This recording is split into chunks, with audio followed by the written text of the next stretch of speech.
Alright, so the Black Album leaked. So I'm reviewing it a couple days early, and I feel like it's sort of looked down upon to listen to the leak, but I blew $30 pre-ordering this thing, man, and knowing very well it could suck. So I think I've shown enough blind support to listen to the leak.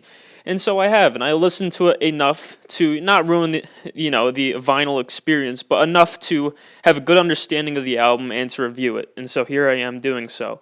And the question is, was that pre-order worth it? Does this thing suck?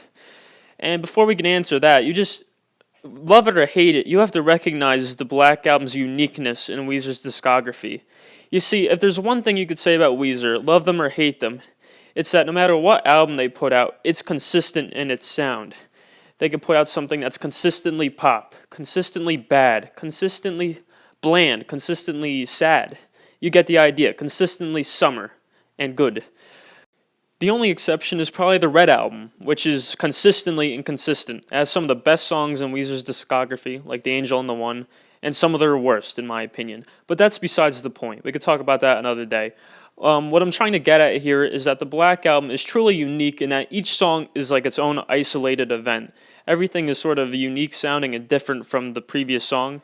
And that could be good in some ways and bad in others. And just to explore this, we're going to go track by track, starting with the first three singles.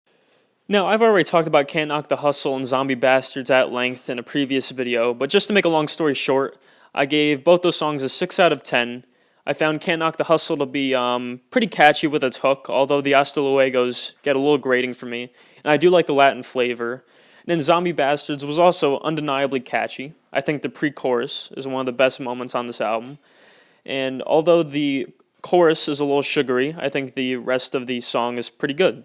The only thing that holds both songs back is Rivers Cuomo's lyricism, in my opinion. He's still doing this spreadsheet lyric thing that started, with the White Album a little bit, which I still love, but you could really see it on Pacific Daydream, and you could still see it here.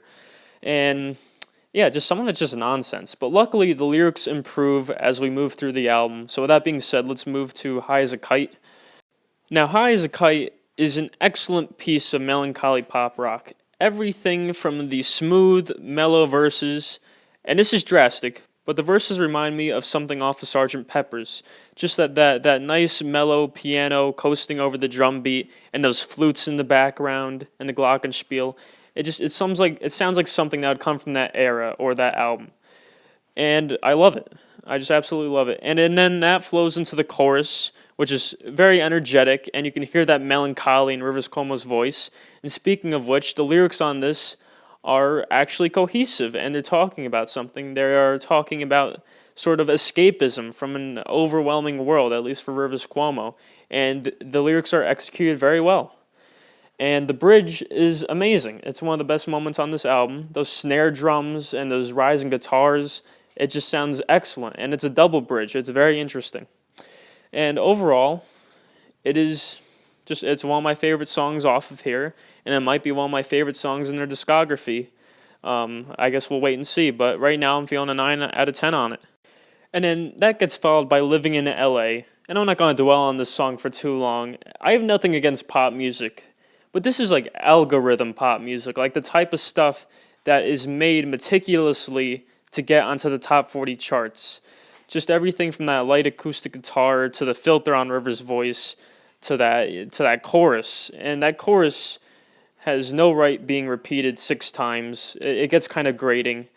And it sounds like something that Maroon 5 could cover and do decent with. It really does not do that much for me. As nice sounding as it may be. I give it a 4 out of 10. Now, Piece of Cake is an interesting song because it causes some cognitive dissonance in me. Because it does a few things that I would usually consider like big no-nos in songs for me. Like, for example, vocal filler. I usually hate vocal filler. Like, na-na-na-nas in Feels Like Summer. That makes me want to bash my head in. Like, that's a big, hard pass for me. No thank you.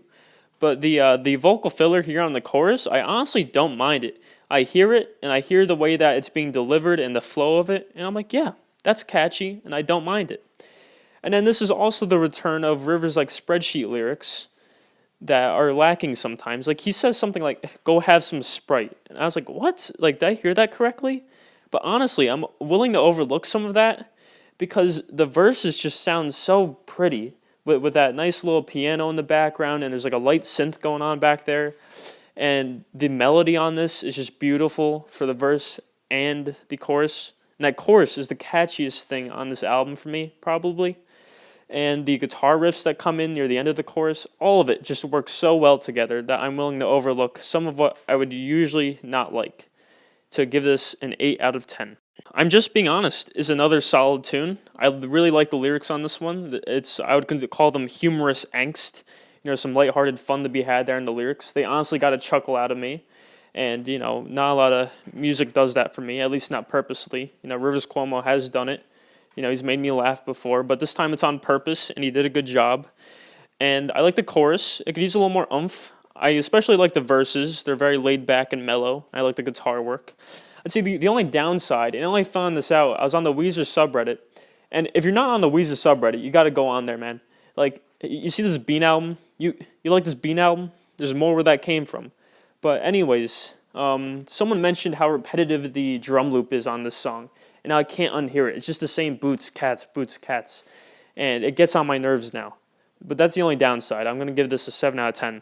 Too Many Thoughts in My Head is alright. I think the verses get a little boring because the vocal delivery is the same for every line, and it gets a bit tiresome. And the chorus is nothing to write home about besides Rivers Cuomo's falsetto, which he hits pretty well. And I don't know how I feel about Rivers Cuomo rapping at the end. Like, I honestly don't know how I feel about it. Just, no comment. And the one thing that'll keep me coming back is the guitar work on this one. You have this nice whining guitar. It sort of reminds me of Cream a bit, maybe. And I did enjoy that, and it'll keep me coming back for a bit. I give this one a 6 out of 10. And then the Prince Who Wanted Everything, I sort of had the same problem. It sticks to this slow, dragging tempo, and it really does not leave that territory. And for that reason, the song just gets tiresome for me. And the lyrics, they sound interesting. It sounds like they're telling a good story. But I just blank out midway through the song, and I have to pause and read the lyrics and say, wait a minute, what are they talking about? I blanked out. And a song should not do that to me, really. But, it doesn't do anything inherently wrong other than just be a little slow and dragging. I'm okay with a slow jam, but this is not that. This is a 5 out of 10. Byzantine. Now, everything on this album has been unique to Weezer's discography, but this is something truly out of left field. It is like a Brazilian-style acoustic ballad-esque song that, honestly, is a nice endeavor into something new for Weezer. It's executed very well and very tastefully. I think Rivers does a good job on the vocals here. And, it's a soothing song.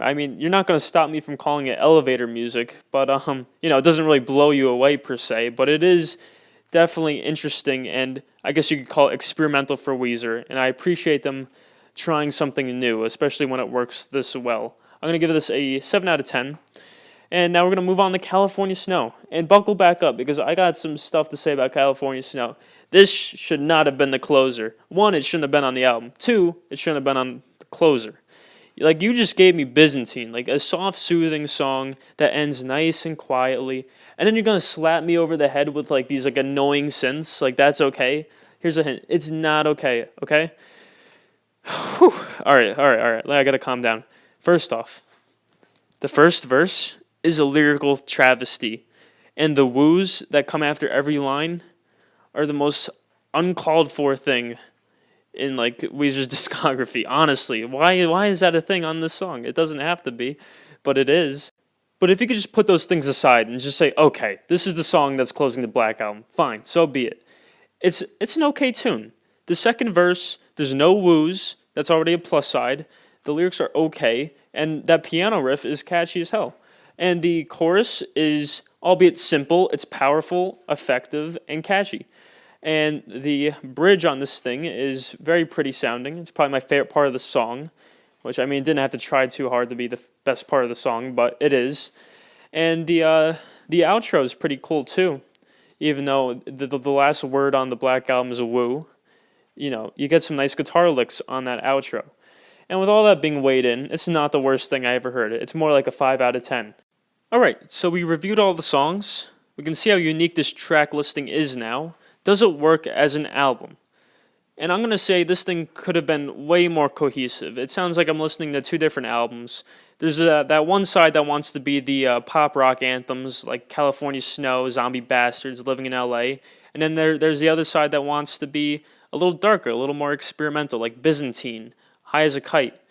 And those clash for me. It is jarring going from High as a Kite to what's it called, Living in LA, and going from Byzantine to California Snow. That's not cool. But I will say there are some great songs to be had on this album. The production overall is far better than anything on Pacific Daydream. I will say if Weezer wants to keep moving in a more pop direction, they're definitely taking a huge step in the right direction for sure.